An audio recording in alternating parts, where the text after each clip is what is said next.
사사기 21장. 이스라엘 사람들은 이미 미스바에서 우리 가운데서는 아무도 딸을 베냐민 사람과 결혼시키지 않도록 하자 하고 맹세한 일이 있었다. 이스라엘 백성은 베델에 이르러 거기에서 저녁이 되도록 하나님 앞에 앉아 소리를 높여 크게 통곡하였다. 그들은 울부짖었다. 주 이스라엘의 하나님, 어찌하여 이런 일이 이스라엘에서 일어났습니까? 오늘 한 지파가 끝내 이스라엘에서 없어지고 말았습니다. 다음 날 아침이 되자 백성은 일찍 일어나 거기에 한 제단을 쌓고 번제와 화목제를 드렸다. 그런 다음에 이스라엘 자손은 이스라엘 모든 지파 가운데서 어느 지파가 주님 앞에 모인 그 총회에 참석하지 않았는지 알아보았다. 누구든지 미스바에 올라와서 주님 앞에 나아오지 않으면 죽이기로 굳게 맹세하였기 때문이다. 이스라엘 자손은 그들의 동기 베냐민 자손에 대하여 측은한 마음이 생겨서 오늘 이스라엘에서 지파 하나가 없어져 버렸다. 우리 스스로가 이미 우리 딸을 그들과는 결혼시키지 않기로 주님께 맹세하였으니 우리가 어떻게 해야 그 살아남은 사람들에게 아내를 구해줄 수 있겠는가 하고 걱정하였다. 그래서 그들은 이스라엘 지파 가운데 어느 지파가 미스바에 올라오지 않았는지 주님 앞에 나아오지 않았는지를 알아보았다. 그러자 길르앗의 야베스에서는 한 사람도 진으로 오지도 않고 이 총회에도 참석하지 않은 사실이 드러났다. 그들이 백성을 일일이 살펴보니 정말 길르앗의 야베스 주민은 한 사람도 없었다. 그래서 회중은 가장 용감한 군인 12,000명을 그리로 보내면서 명령하였다. 너희는 가서 길르앗의 야베스 주민을 여자나 어린아이 할 것 없이 칼로 쳐서 죽여라. 너희가 할 일은 남자를 모두 죽이고 남자와 동침한 일이 있는 여자도 모조리 죽이는 것이다. 그들은 길르앗의 야베스 주민 가운데서 아직 남자와 한 번도 동침하지 않은 처녀 400명을 찾아내어 가나안 땅의 실로에 있는 진으로 데리고 왔다. 그리고 나서 온 회중은 림몬 바위에 숨어서 사는 베냐민 자손에게 사람을 보내어 그들과 화친을 선언한다는 말을 전하였다. 그때 베냐민 자손이 돌아오니 이스라엘 사람들은 길르앗의 야베스의 여자들 가운데서 살려둔 여자들을 그들과 결혼시켰다. 그러나 여자의 수가 모자랐다. 주님께서 이스라엘 지파들 가운데서 한 지파가 비어 틈이 생기게 하셨으므로 이스라엘 백성은 베냐민 지파가 딱하다는 생각이 들었다. 그때의 회중의 장로들이 걱정하였다. 베냐민 지파 가운데서 여자들이 다 죽었으니 이제 우리가 어떻게 하여야 살아남은 남자들에게 아내를 짝지어 줄 수 있겠습니까? 그들이 또 말하였다. 베냐민 지파에서 살아남은 남자들에게도 유산이 있어야 이스라엘 가운데서 한 지파가 없어지지 않을 것입니다. 그러나 이미 이스라엘 자손이 자기 딸을 베냐민 사람과 결혼시키는 사람은 누구든지 저주를 받을 것이라고 맹세하였으니 우리는 아무도 우리의 딸들을 그들과 결혼시킬 수 없습니다. 그래서 그들은 한 묘안을 생각해 냈다. 그렇다. 실로에서 해마다 열리는 주님의 축제가 곧 다가온다. 실로는 베델 북쪽, 르보나 남쪽, 베델에서 세겜으로 올라가는 큰 길 동쪽에 있다. 그리고 그들은 베냐민 자손에게 이렇게 지시하였다. 당신들은 가서 포도원에 숨어서 살피다가 실로의 처녀들이 춤을 추러 나오면 포도원에서 달려 나와 그 실로의 처녀들 가운데에서 하나씩 붙들어 아내를 삼아 베냐민 땅으로 돌아가시오. 그들의 아버지들이나 오라버니들이 우리에게 와서 시비를 걸면 우리가 그들에게 전쟁에서 여자를 잡아다가 아내로 삼듯 여자들을 빼앗아 온 것이 아니니 딸들을 그들의 아내로 삼도록 하여 주시오. 또 당신들이 딸들을 그들에게 준 것이 아니니 당신들이 맹세한 것을 스스로 깨뜨린 것도 아니요 하고 답변해 주겠소. 그래서 베냐민 자손은 그 지시대로 하였다. 그들은 춤추는 여자들 가운데서 자신들의 수효만큼 여자들을 붙들어 아내로 삼고 자기들이 유산으로 얻은 땅으로 돌아가서 성읍들을 재건하고 거기에서 살았다. 그때에야 이스라엘 자손도 그곳을 떠나 각자 자기 지파와 자기 가족에게로 돌아갔다. 곧 각자가 그곳에서 떠나 자기가 유산으로 얻은 땅으로 돌아간 것이다. 그때에는 이스라엘의 왕이 없었으므로 사람들은 저마다 자기의 뜻에 맞는 대로 하였다. 사도행전 25장. 베스도가 부임한 지 사흘 뒤에 가이사랴에서 예루살렘으로 올라가니 대제사장들과 유대 사람의 지도자들이 그에게 바울을 고발하였다. 그들은 그에게 줄곧 졸랐다.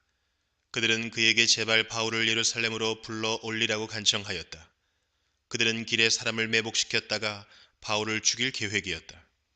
그러나 베스도는 바울이 가이사랴에 무사하게 감금되어 있다는 말과 자기도 곧 그리로 가겠다는 말을 한 다음에, 그러니 만일 그 사람에게 무슨 잘못이 있거든 여러분 가운데서 유력한 사람들이 나와 함께 내려가서 그를 고발하시오. 베스도는 예루살렘에서 여드레인가 열흘인가를 지낸 뒤에 가이사랴로 내려가서 이튿날 재판석에 앉아서 바울을 데려오라고 명령하였다. 바울이 나타나자 예루살렘에서 내려온 유대 사람들이 그를 에워싸고 여러 가지 무거운 죄목을 걸어서 고발하였으나 증거를 대지 못하였다. 바울은 나는 유대 사람의 율법이나 성전이나 황제에 대하여 아무 죄도 지은 일이 없습니다 하고 말하여 자신을 변호하였다. 그러나 베스도는 유대 사람의 환심을 사고자 하여 바울에게 묻기를, 그대는 예루살렘으로 올라가서 이 사건에 대하여 내 앞에서 재판을 받고 싶지 않소? 하였다. 바울이 대답하였다. 나는 지금 황제의 법정에 서 있습니다. 나는 여기서 재판을 받아야 합니다. 각하께서도 잘 아시는 대로 나는 유대 사람에게 조금도 잘못한 것이 없습니다. 만일 내가 나쁜 짓을 저질러서 사형을 받을 만한 무슨 일을 하였으면 죽는 것을 마다하지 않겠습니다. 그러나 나를 고발하는 이 사람들의 고발 내용에 아무런 근거가 없으면 어느 누구도 나를 그들에게 넘겨줄 수 없습니다. 나는 황제에게 상소합니다. 그때 베스도가 배심원들과 협의하고 그대가 황제에게 상소하였으니 황제에게로 갈 것이요 하고 말하였다. 며칠이 지난 뒤에 아그리빠 왕과 버니게가 베스도에게 인사하려고 가이사랴에 왔다. 그들이 거기서 여러 날 지내는 동안에 베스도는 바울에 대한 고발 사건을 왕 앞에 내놓고 말하였다. 벨릭스가 가두어둔 사람이 하나 있는데 내가 예루살렘에 갔을 때의 유대 사람의 대제사장들과 장로들이 그를 고발하여 유죄 판결을 청하였습니다. 나는 그들에게 대답하기를 로마 사람의 관례로서는 피고가 원고를 직접 대면해서 그 고발한 내용에 대하여 변호할 기회를 가지기 전에는 그 사람을 넘겨주는 일이 없다고 하였습니다. 그래서 그들이 여기에 함께 왔으므로 나는 조금도 지체하지 않고 그 다음날 재판석에 앉아서 그 사람을 불러오게 하였습니다. 원고들이 일어나서 그를 고발할 죄목을 늘어놓았지만 내가 짐작한 그런 악한 일은 하나도 없었습니다. 그들이 그와 맞서서 싸우는 몇몇 문제점은 자기네의 종교와 또 예수라는 어떤 죽은 이에 관한 일인데 바울은 그가 살아있다고 주장하였습니다. 나는 이 문제를 어떻게 심리해야 할지 몰라서 바울에게 예루살렘으로 가서 이 사건으로 거기서 재판을 받기를 원하는지를 물어보았습니다. 그러나 바울이 황제의 판결을 받도록 그대로 갇혀있게 하여 달라고 호소하므로 내가 그를 황제에게 보낼 때까지 그를 가두어 두라고 명령하였습니다. 아그리빠가 베스도에게 말하기를 나도 그 사람의 말을 직접 들어보고 싶습니다 하니 베스도가 내일 그의 말을 들어보십시오 하고 대답하였다. 이튿날 아그리빠와 버니게가 위엄을 갖추고 나와서 고급 장교들과 그 도시의 요인들과 함께 신문 장소로 들어갔다. 그리고 베스도의 명령으로 바울을 끌어냈다. 그때 베스도가 말하였다. 아그리빠 임금님, 그리고 우리와 자리를 같이 하신 여러분, 여러분이 보시는 대로 이 사람은 예루살렘에서나 여기서나 모든 유대 사람이 그를 이 이상 더 살려두어서는 안 된다고 소리치면서 나에게 청혼한 사람입니다. 그러나 나는 그가 사형을 받을 만한 아무런 일도 하지 않았다고 판단하였습니다. 그런데 그는 스스로 황제께 상소하였으므로 나는 그를 보내기로 작정하였습니다. 나는 그와 관계되어 있는 일을 황제께 써올릴 만한 확실한 자료가 없으므로 여기서 그를 신문해서 내가 써올릴 자료를 얻을까 하는 생각으로 그를 여러분 앞에 특히 아그리빠 임금님 앞에 끌어다가 세웠습니다. 죄수를 보내면서 그의 죄목도 제시하지 않는다는 것은 이치에 맞지 않는 일이라고 생각합니다. 예레미야 35장. 요시야의 아들 여호야김이 유다 왕이었을 때에 주님께서 예레미야에게 이렇게 말씀하셨다. 너는 레갑 사람들을 찾아가서 그들에게 말하고 그들을 주의 성전으로 데려다가 어느 한 방으로 안내하여 그들에게 포도주를 마시게 하여 보아라. 그래서 내가 하바시냐의 손자여 예레미야라고 하는 사람의 아들인 야사냐와 그의 형제들과 모든 아들과 레갑 가문을 모두 데려왔다. 나는 그들을 주님의 성전으로 안내하여 익다랴의 아들로서 하나님의 사람인 하난의 아들들이 쓰는 방으로 들어가게 하였다. 그 방은 고관들의 방 곁에 붙어 있고 살룸의 아들 문지기 마아세야의 방 위에 있었다. 거기에서 내가 레갑 가문 사람들에게 포도주가 가득 찬 단지와 잔들을 내놓고 포도주를 드시지요 하며 그들에게 권하였다. 그러나 그들은 이렇게 대답하였다. 우리는 포도주를 마시지 않습니다. 우리의 조상 레갑의 아들 요나답께서 우리에게 분부하셨습니다. 너희는 포도주를 마시지 말아라. 너희뿐만 아니라 너희 자손도 절대로 마셔서는 안 된다.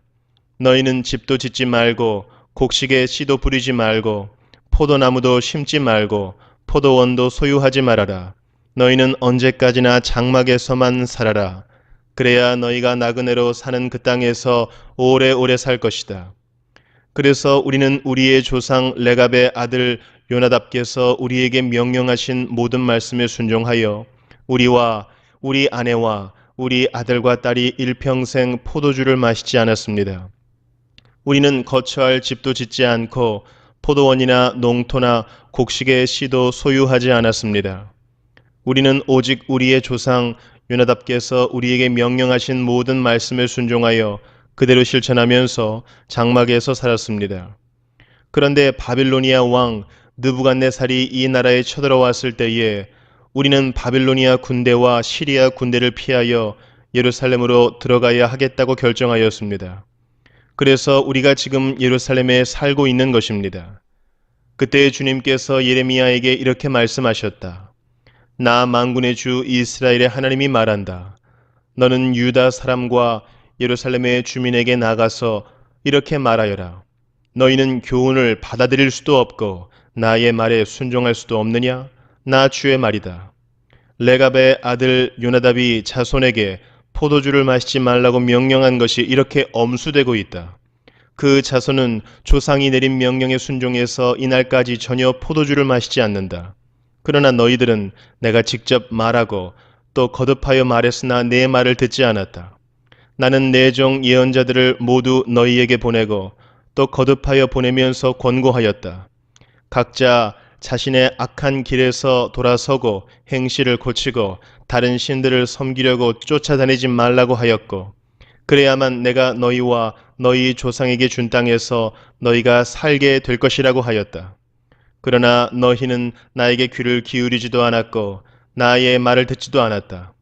레갑의 아들 요나답의 자손은 조상이 자기들에게 명령한 분부를 그렇게 엄수하는데 이 백성은 나의 말을 듣지 않았다. 그러므로 만군의 하나님이여 이스라엘의 하나님인 나 주가 말한다. 내가 유다와 예루살렘의 모든 주민에게 예고한 모든 재앙을 그대로 내리겠다. 내가 그들에게 말을 해도 그들이 듣지 않고 내가 그들을 불러도 그들이 대답하지 않았기 때문이다. 그런 다음에 예레미야가 레갑 사람들에게 이렇게 말하였다. 나 만군의 주 이스라엘의 하나님이 말한다. 너희는 조상 요나답의 명령에 순종하고 그의 모든 교훈을 엄수하고 그가 너희에게 명령한 모든 것을 그대로 실천하였다. 그러므로 나 만군의 주 이스라엘의 하나님이 말한다. 레갑의 아들 요나답의 자손 가운데서 나를 섬길 사람이 영원히 끊어지지 않을 것이다. 시편 7편. 주 나의 하나님, 내가 주님께로 피합니다.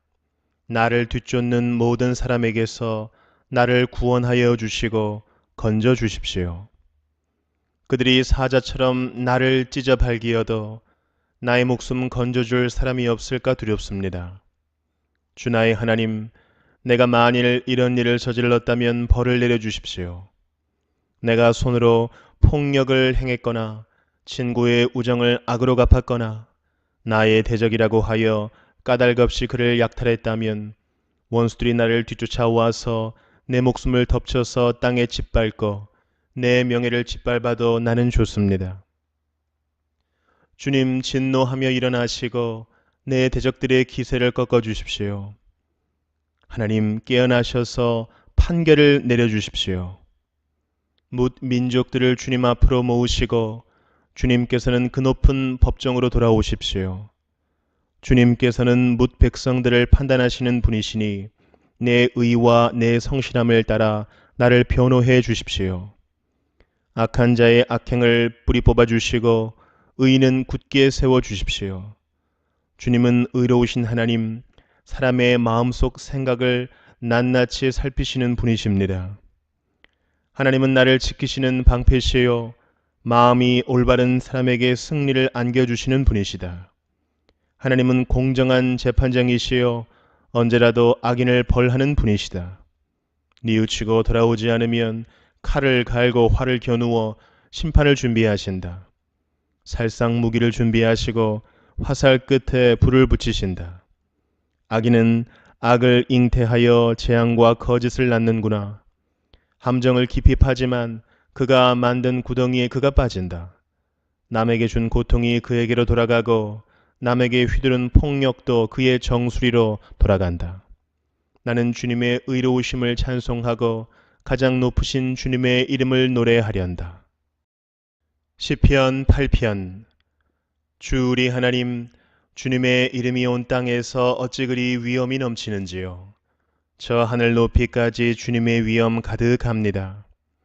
어린이와 젖먹이들까지도 그 입술로 주님의 위엄을 찬양합니다. 주님께서는 원수와 복수하는 무리를 꺾으시고 주님께 맞서는 자들을 막아낼 튼튼한 요새를 세우셨습니다. 주님께서 손수 만드신 저 큰 하늘과 주님께서 친히 달아 놓으신 저 달과 별들을 내가 봅니다. 사람이 무엇이기에 주님께서 이렇게까지 생각하여 주시며 사람의 아들이 무엇이기에 주님께서 이렇게까지 돌보아 주십니까? 주님께서는 그를 하나님보다 조금 못하게 하시고 그에게 존귀하고 영화로운 왕관을 씌워 주셨습니다. 주님께서 손수 지으신 만물을 다스리게 하시고 모든 것을 그의 발 아래에 두셨습니다. 크고 작은 온갖 집짐승과 들짐승까지도 하늘을 나는 새들과 바다에서 놀고 있는 물고기와 물길을 따라 움직이는 모든 것을 사람이 다스리게 하셨습니다. 주 우리의 하나님, 주님의 이름이 온 땅에서 어찌 그리 위엄이 넘치는지요.